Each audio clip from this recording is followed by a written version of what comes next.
Hey guys, hope everybody's having a good start to the week and you enjoyed the Super Bowl and hopefully you slept a little bit more than I did last night. Anyways, I want to come on today to talk about a common question that I've been getting. So I'm going to show a brief little snippet of that question here. Hey Sam, I was wondering if I could ask you a nutritional question. Okay, so I put some Christmas weight on because of the usual disruption of clean diet, drinking more, less sleep, and the exercise schedule being off. However, the whole month of January, I've been right back on task with a few minor cheats. My meals have been good, as well as my exercise and sleep.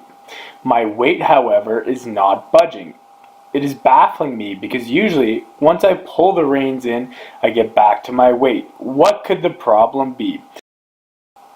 So, before I dive into answering this question, if you'd like, you can head over to betweenthebumpers.com where I put together a blog post talking about the top 4 tips that you can use to improve your weight loss outcomes after the new year.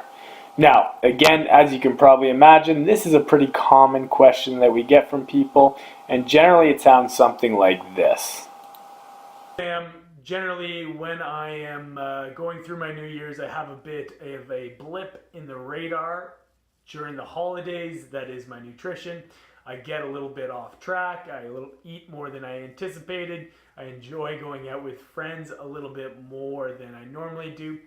But the new year comes around, I get back on track with my nutrition and I get back to where I was in terms of my weight. However, this year, for whatever reason, things seem to be sticking and I can't drop that 5 or 10 pounds that I typically drop the year prior. So there's a few things that could be contributing to this. So when we're talking about weight loss, again, it's very simple but very hard to follow. No matter what diet plan you're on, you could be on Atkins, low carb, high carb, keto, macro counting, flexible dieting, it really doesn't matter. All diets work on the premise of the calories coming into your body being lower than the calories you expend. Doesn't matter what diet it is, that is the mechanism that causes weight loss. So, for those of you who are like, I have this weight loss plan, or I have this regular eating tendency that I always follow, and for whatever reason, this year it's not working. One thing to consider, if throughout the course of the year you eat a specific way and you're able to hold on to a weight, that means that you're in a neutral caloric intake and outtake, meaning that is your sustainable weight loss calorie consumption. If you want to lose weight, you're going to have to actually drop into a deficit. So you're going to have to drop slightly below what you normally take in to lose that weight that you gained during the holidays. So again, to compensate, you're going to have to drop back on the calories just a little bit. Now, there's a few ways we can go about reducing that caloric intake. Again, I think it's very important to set a timeline on your weight loss. So, if you're looking to lose some calories and you put on 5 pounds over the holidays, set a 60-day time frame where you're going to stick to your diet. Again, that could be a small decrease in your daily caloric intake. Now, if you want to look at it a different way, so back to this case study, I'm going back to my regular eating plan. However, I noticed that there's one small comment here. I have my 1 or 2 cheat meals a week.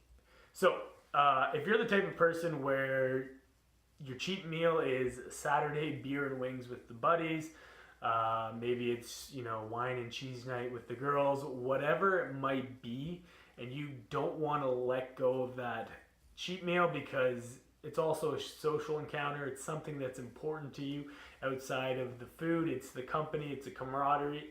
I get that. Again, knowing that weight loss requires you to drop into a caloric deficit, if you know that you're going to have 1 or 2 days that are fixed in your schedule, you ain't skipping wine and cheese night, just know that. So, going into those days, what you need to do is drop your calories in early in the day. That doesn't mean cutting off the meals. What that does mean is decreasing the amount of calories you're getting in those meals. So that could be dropping the fat intake, dropping the carbs, but trying to keep the protein relatively similar. So again, just go in with a bit of a plan. So if Saturday is your wing and beer night, just make sure that breakfast and lunch that day are a little bit lighter. For most people, what we advocate is consistency. The common error we see when it comes to weight loss is people are very good Monday to Friday. Friday night and Saturday, they fall off the wagon, and it's a bit of a cyclical pattern. Rather than having that heavy cheat day on Saturday, try upping your calories just a little bit throughout the week, and you might find that you don't necessarily have those aggressive cravings going into the weekend. Again, a consistent plan is always going to beat an aggressive plan in the long term. So ask yourself, is my eating style right now something that I can hold on to in the long term? Anyways, guys, that's just a quick recap of a common question I've been getting from a couple of you guys in the weight loss department. Just to recap, all diets work on the protocol of having your calories coming in being less than your calories going out on a given day. So, doesn't matter what you're doing, you're going to need to be in some sort of caloric deficit. Ideally, eat more throughout the week so that on the weekend you don't have that binge and purge cycle. If that cycle of having those weekend meals with your friends is a social thing that's very important to you, that's fine. Just make sure that the morning and the lunch that day you compensate by dropping your calories slightly. Anyways, guys, I hope that helps. If you have more nutrition questions, shoot them my way. Training questions as well. We'll try and help you guys out on the video format. Have a great day. Keep training hard between the bumpers and stay out of trouble, guys.